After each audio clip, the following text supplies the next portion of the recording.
E aí pessoal, tudo beleza com vocês? Aqui é o Juto Megamed e hoje pessoal vamos falar sobre memória. Basicamente, a função cognitiva que nos permite ser o que nós somos. Então pessoal, para começar, vamos falar do processo de formação da memória. A memória pessoal, ela possui três etapas básicas em sua formação, que seriam elas: a codificação, o armazenamento e a evocação ou recuperação. E fazendo uma analogia, pessoal, podemos comparar a etapa de codificação com o processo de digitar algo em um editor de texto, como por exemplo. Então esta etapa de digitar algo em um editor de texto se compara à etapa de codificação na formação da memória. Já o segundo passo de formação da memória, que é o armazenamento, pode ser comparado ao ato de clicar no ícone de salvar. Já a fase final, a fase de evocação, pode ser comparada ao fato de clicarmos em um ícone do documento e abrirmos esse documento. E essas três etapas, pessoal, são influenciadas por múltiplos fatores, como por exemplo, a atenção e o nível de consciência. Então, quando você está estudando algo, quanto maior o seu nível de consciência, ou seja, quanto maior a sua atenção que está dando ao assunto, a chance de você conseguir reter este conteúdo é maior. E outros fatores, além da atenção focal e do nível de consciência que interferem no processo de formação da memória, seriam a distribuição temporal que você faz desse assunto, ou seja, se você estudar um assunto apenas um dia muito, é pior, é menos recomendável do que você estudar um assunto menos tempo, só que em espaços intercalados durante vários dias. Então, você estudar uma coisa durante vários dias é melhor do que estudar muito num dia só. E outro fator, pessoal, seria o conhecimento anterior, ou seja, quanto mais conhecimento anterior você tiver sobre o assunto, mais fácil fica de você adquirir novos conhecimentos sobre aquele determinado assunto. E a memória, pessoal, ela possui algumas classificações, como por exemplo, temos a classificação temporal.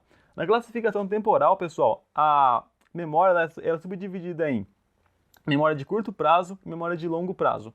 Memória de curto prazo é aquela memória que você consegue manter por minutos a horas, enquanto que a memória de longo prazo é aquela memória que você consegue manter por dias, meses, anos e ao longo de toda a sua vida. E outra classificação, pessoal, além da classificação temporal, é uma classificação que classifica a memória em 4 classificações, sendo elas memória de trabalho, memória episódica, memória semântica e memória de procedimentos. A memória de trabalho, pessoal, é uma memória que está envolvida em processos de curto período no tempo, ou seja, é uma memória para procedimentos curtos. Então, dando um exemplo, quando você está anotando o número de telefone, você recebe o número de telefone pelo celular, daí anota em papel, você está usando a memória de trabalho, ou seja, você armazena este número de telefone na sua memória por um curto período de tempo, o suficiente para você conseguir anotar no papel, e após isso, alguns minutos depois disso, você acaba esquecendo este número de telefone.